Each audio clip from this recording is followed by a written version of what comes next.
کئی لوگ جو اپنے دادے پرداداؤں سے سنتے ہوں گے، کئی لوگوں کے پاس کچھ نہیں ہوتا تھا، لیکن جب پاکستان بنا تو بڑے بڑے مربوں کے مالک بن گئے۔ آپ کو پتہ ہے یہ کیسے بنے؟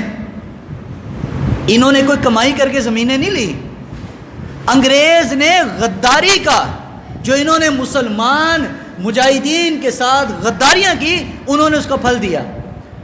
اور یہاں تک کہ ایسے ایسے نوکر اس نے انگریز نے تیار کیے مقامی طور پر، صبح اذان کا وقت جب ہو جاتا، سورج نکلتا، وہ کہتا تھا کہ گھوڑا دوڑاؤ سورج نکلنے تک، اور جب سورج ڈوب جاتا، جہاں پر گھوڑا پہنچتا کہتا یہاں تک زمین تیری ہے۔ عورتیں دی انگریز نے، زمینیں دی، پیسے دیے، باہر کے ویزے دیے، اور اس زمانے میں بڑا فخر ہوتا تھا جو ہوائی جہاز پہ سفر کرتا تھا۔ اس زمانے کا یہ لوگوں کا خواب ہوتا تھا ہوائی جہاز دیکھنا، کیونکہ نئی ایجاد تھی، زمینیں تھی۔ فضل خیر آبادی فرماتے ہیں ہمیں گرفتار کر لیا انگریز نے، اور جب میجسٹریٹ کے پاس پہنچے تو کچھ مولوی اس سے پہلے بھی پہنچے ہوئے تھے۔ کچھ مولوی، آج لوگ مولویوں کے خلاف بڑی باتیں کرتے ہیں نا، لیکن یہ یاد رکھنا پاکستان بنانے کے پیچھے اگر کسی کا خون سب سے پہلے گرا ہے وہ مولویوں کا گرا ہے۔ تم لوگ مولویوں کو صرف 10-12 ہزار کا ملازم نہ سمجھا کرو۔ اگر مولوی تمہیں نظریہ اسلام کا نہ دے نا، تم لوگوں کو ویسے ہی کافر کر دے، اور تمہیں خبر بھی نہ ہو کہ ہم کافر ہو چکے ہیں۔ یہ تمہیں مولوی بتائے گا، تیرے دین اور ایمان کی حفاظت یہ مولوی کرے گا۔ یہ مولوی نے تیری آنکھیں کھولنی ہیں کہ یہ دین ہے اور یہ کفر ہے۔ فرماتے ہیں پہلے جب وہ میجسٹریٹ کے پاس پہنچے تو عدالت میں فیصلہ ہو رہا کہ یہ جو مولوی ہیں یہ انگریز کے خلاف، یہ بھی جہاد کا فتویٰ دیا ہوا ہے انہوں نے۔ اور وہ مولوی کھڑے تو جج گورا تھا، اس نے کہا بھائی ہم ان کو پھانسی کی سزا سناتے ہیں مولویوں کو۔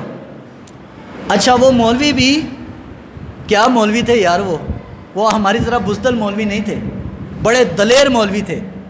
انہوں نے کہا آپ نے ہمیں پھانسی کی سزا سنا دی، یا اللہ تیرا شکر ہے۔ وہ جناب ناچنے لگے خوشی میں۔ گورے نے پوچھا جج نے وکیل صاحب کہ بھائی یہ تیرے جو لوگ ہیں جن کی تو وکالت کر رہا ہے یہ کیوں ناچ رہے ہیں؟ اس نے کہا یہ کہہ رہے ہیں ہماری خواہش پوری ہوگی کہ ہم چاہتے تھے اللہ کے رستے میں ہمیں موت آئے۔ وہ جج نے کہا اچھا ان کی یہ خواہش تھی؟ انہوں نے بدل دیا، انہوں نے کہا نہ ان کو پھانسی نہیں دینی، ان کو انڈمان، جزیرے انڈمان کالا پانی کے اندر بھیج دو، اور ان کو وہاں پر جا کر عمر قید کی سزا کے قید با مشقت۔ وہ پریشان ہو گئے، انہوں نے کہا ہم چاہتے تھے کہ اللہ کے رستے میں مرے، لیکن تو نے ہمیں عمر قید دے دی۔ پھر حضرت کفایت علی کافی، مولانا کفایت علی کافی، ان کے بارے میں آیا جناب اب ان کا کیس ہے۔ کفایت علی کافی علیہ رحمہ، کیا قصور تھا ان کا؟ کیا قصور تھا؟ کو چوری کی تھی، ڈکیتی کی تھی؟ اس زمانے کے بڑے بڑے اور مولوی بکے بھی، ہے نہیں کہ سارے مولوی چنگے سی، لیکن جو دلیر تھے نا، آج یہ کتاب میں ان سب کا نام لکھا ہوا ہے، ان سب مولویوں کا۔ اور نام بھی کیا لکھا ہوا ہے آپ نے؟ باغی ہندوستان، حضرت فضل خیر آبادی۔ اور بڑا زبردست عالم تھا، اعلیٰ حضرت بریلوی جیسا آدمی بھی ان کو اپنا استاد مانتا تھا منطق و فلسفے کے اندر۔ کہاں اگر ہندوستان میں احمد رضا سے بڑھ کر کوئی فلسفی اور منطقی ہے اور بڑا عالم ہے تو وہ فضل خیر آبادی ہے۔ تو یہ حضرت فضل خیر آبادی رحمۃ اللہ علیہ فرماتے ہیں کفایت علی کافی کا کیس گیا تو جج نے کہا بھائی ان کو بھی سزا دی جائے، سزائے موت، پھانسی کی۔ تو انہوں نے کہا حضرت کفایت علی کافی بڑے دلیر آدمی تھے نا، وہ آج تک ہماری طرح مسلمان نہیں تھے کہ یار بس سیدھی سیدھی بات کرو، کسی کو کچھ بھی نہ کہو، بس سیدھا سیدھا دین بیان کرو، اور بس سیدھی سیدھی نماز پڑھو، سیدھا سیدھا وضو کرو۔ سیدھے سیدھے والے نا یہ اصل میں منافق یہی لوگ ہوتے ہیں جو سیدھے سیدھے۔ اور یہ یاد رکھیے انگریز کو نا ہماری مسجدوں سے کوئی فرق پڑتا ہے؟ مسجدیں برطانیہ میں بہت زیادہ ہیں، لندن میں ایسے ہے جیسے لاہور میں مسجدیں ہیں۔ لندن میں آپ کبھی جائیں، جو وہاں جاتا ہے آپ کبھی ان سے پوچھیں، ایسے یہ جیسے لاہور میں آپ پھرتے ہیں گلی گلی مسجد ہے، ویسے وہاں بھی ہے۔ مسلمانوں کی ایک بہت بڑی تعداد ہے وہاں پر. انگریز کو نہ تمہاری مسجدوں سے فرق ہے، نہ مدرسے وہاں لندن میں بھی ہیں، مدرسوں سے بھی فرق نہیں ہے، نہ تمہاری داڑھیوں سے، نہ پگڑیوں سے، نہ جبوں کبوں سے. انگریز کو اگر تمہاری کسی چیز سے خوف ہے وہ دو چیزیں ہیں. کتنی ہیں؟ دو چیزیں. یہ نوجوانوں کے لیے میں بات کر رہا ہوں. اپنی ذہن سازی کیجئے اور اپنے آپ کو دین سیکھیے، دین کے مطابق عمل کیجئے. دنیاوی پڑھائی بھی کرو، لیکن دنیاوی پڑھائی اس نیت سے کہ کل کو اللہ مجھے کوئی قلم دان دے گا، کوئی اختیار دے گا تو میں اپنا اختیار دین کے لیے استعمال کروں گا. دو چیزوں سے انگریز کو ڈر ہے اور اسی سے انگریز گھبراتا ہے. نمبر ایک، آپ کے نظام اسلامی سے اس کو ڈر ہے.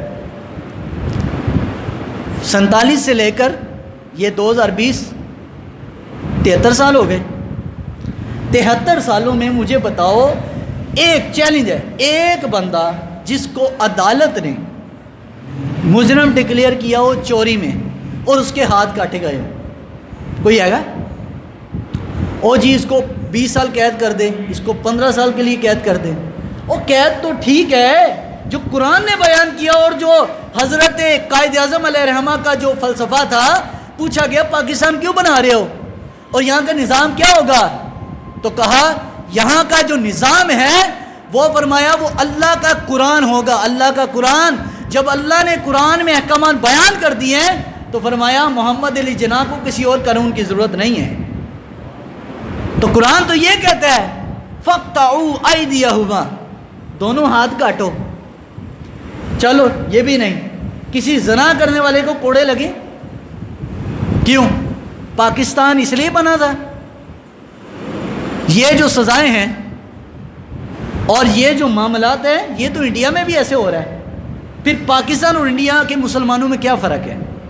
پاکستان بنانے کا مقصد صرف یہ تھا، اور جو 10 لاکھ لوگوں نے قربانیاں پیش کی، جو 70,000 ماؤں بیٹیوں کی عزتیں لوٹی، جو اتنے بڑے علماء کو توپ کے منہ کے ساتھ باندھا گیا، توپ کے منہ کے ساتھ باندھ کر انگریز نے توپ چلائی اور ان کے پیڑ کے پڑخچے اڑا کر ان کو اڑا دیا. کسی کو سیدھا فائر کر کے مارا، کسی کو توپ سے اڑایا، کسی کو پھانسی دی. اور یہی کفایت علی کافی جب پھانسی کے گھات پر لے کے جا رہے تھے، آپ کو قصور کیا تھا کہ مسلمانوں کا ایک الگ وطن ہونا چاہیے. یہی قصور تھا نا. آج انہیں منڈوں کھنڈوں کو، ان لڑکیوں کو کون بتائے؟ اور تمہارے الگ وطن لینے کے لیے ان مولویوں نے اپنی جانیں قربان کی ہیں، اپنا پورا خاندان لٹا دیا. جہاں کا پتہ چلا یہ فلاں خاندان کا مولوی، پورے خاندان کو اٹھا دیا انگریز نے، غائب کر دیا، مٹا دیا نسلوں کو. اور تمہاری وجہ سے ان علماء کے خون بہے. کون اس کا ذمہ دار ہے؟ اگر یہ علماء زندہ ہوتے نا آج اور یہ حال دیکھتے مسلمانوں کا، تو وہ خون کے آنسو روتے آپ کی وجہ سے کہ ہم نے اس وجہ سے قربانیاں دی. تو جب پھانسی کے لیے لے کے جا رہے قائد علی کافی کو، تو جاتے ہوئے آپ نے یہ نعت کہی، کوئی گل باقی رہے گا نہ چمن رہ جائے گا، پر رسول اللہ کا دین حسن رہ جائے گا. یہ وہ لوگ تھے. جاتے ہوئے نعت پڑھی نبی پاک کی، نام شاہان جہاں رہ جائیں گے مگر ہم یہاں، حشر تک نام و نشان پنجتن رہ جائے گا. جاتے ہوئے آپ نے یہ الفاظ کہے کہ ہم تو مٹ جائیں گے لیکن میرے نبی کا دین باقی رہے گا. آپ کو پھانسی دی گئی اور مٹی کھود کر آپ کو دفنا دیا گیا. کفایت علی کافی دفنایا گیا. 35 سال بعد جب بارش آئی، قبر کھلی تو دیکھا جسم کا کفن بھی میلا نہیں ہوا تھا. جنہوں نے دین کے نام پر قربانی دی نا، اللہ نے ان کا جسم بھی میلا نہیں ہونے دیا. فضل خیر آبادی جنہوں نے پہلا فتویٰ انہوں نے دیا تھا، ان کا کیس لگا. ہاں جی جناب آپ کیا کہتے ہیں؟ کہا جی میں کہتا ہوں انگریز کے خلاف جہاد فرض ہے. انہوں نے ہمارے وطن پر قبضہ کیا ہے. ایسٹ انڈیا کمپنی تو یہاں کاروبار کرنے کے لیے آئی، ان کو تو کاروبار کرنا چاہیے تھا. یہ یہاں زمینیں خرید کر انہوں نے قبضہ شروع کر دیا اور مسلمانوں کو رشوتیں دے کر بڑے بڑے نوابوں کو، بڑے بڑے اس وقت کے وڈیروں کو اور یہ کمی کمین کا جو اصطلاح ہے نا، کمی کمین والا لفظ، یہ انگریز نے بنایا تھا۔ جب انگریز کے مولوی نے نہ بک سکے سارے، تو اس نے کمی کمینوں میں مولویوں کو بھی ڈال دیا۔ انہوں نے کہا کمیوں میں یہ موچی، یہ نائی، یہ تیلی، اس قسم کے لوگ اور مولوی، ان کو کہا یہ کمیوں کی کیٹیگری میں، تاکہ پوری زندگی لوگ ان کو کمیوں کی نظر سے دیکھیں۔ ان کی بات، جب ظاہری بات ہے جب مولوی کو کمی سمجھیں گے لوگ تو اس کی بات کا کوئی اثر نہیں ہونا، وہ چاہے جو مرضی کہہ دے، نہیں اثر ہوگا۔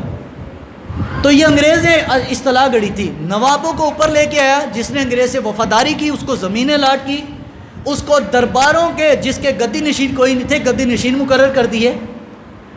آج کبھی آپ ان گدی نشینوں سے اور ملتان میں اور آپ کے موجودہ سیاسی نظام میں بڑے بڑے وزیر ہیں، ان کے بڑوں نے غداریاں کی، انگریز سے وفاداری کی اور مسلمانوں سے غداری کی، ان کو درباروں کی گدی نشینیاں ملی، زمینیں ملی، مربع ملے، لیکن اگر نہ ملا تو ان کو دین کی غیرت نہیں ملی۔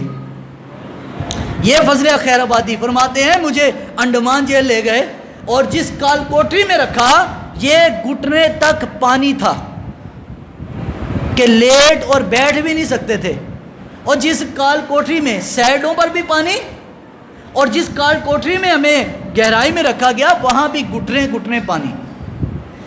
اور فرماتے ہیں حتیٰ کہ مجھے ایسا سا مرض لگ گیا کہ اگر میں الفاظ میں بیان کرنا چاہوں تو میں نہیں کر سکتا۔ حضرت عنایت اللہ کاکوروی، ان کو سزا دی گئی، اتنا بڑا عالم، احمد اللہ شاہ مدراسی، اتنا بڑا عالم، مدراس کے اتنے بڑے بڑے عالم، ان کو کیا سزا دی؟ انگریز نے کہا پوری زندگی ان کی یہ سزا ہے کہ اب یہ پوری زندگی، اس زمانے میں واش روم تو ہوتے نہیں تھے، پورے شہر کا جو پخانہ ہے اس عالم، یہ عالم جو ہے مسلمانوں کا مولوی، یہ اپنے سر پر ٹوکرا رکھ کے لوگوں کی غلاظت شہر سے باہر پھینکے گا۔ کس چیز کی سزا دی گئی؟ علیحدہ وطن لینے کی، اسلام کی خاطر ایک ٹکڑا لینے کی۔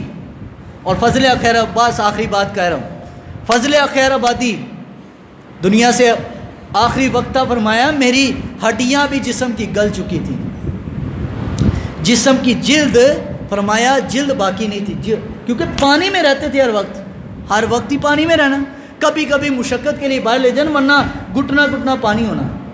اور مجھے میری فرمایا نظر بھی کام نہیں کرتی تھی۔ اور یہ کتاب آپ نے انڈمان جزیرے کے قید کے اندر رہ کر لکھی ہے، پتہ نہیں کاغذ کیسے لیا ہوگا، قلم کیسے لیا ہوگا، کیسے یہ، اور عربی میں، اس میں آپ نے پورا قصیدہ لکھا ہے عربی کے اندر، اپنا حالت بیان کی، میرے پاس کیا کیا گزرا میرے اوپر۔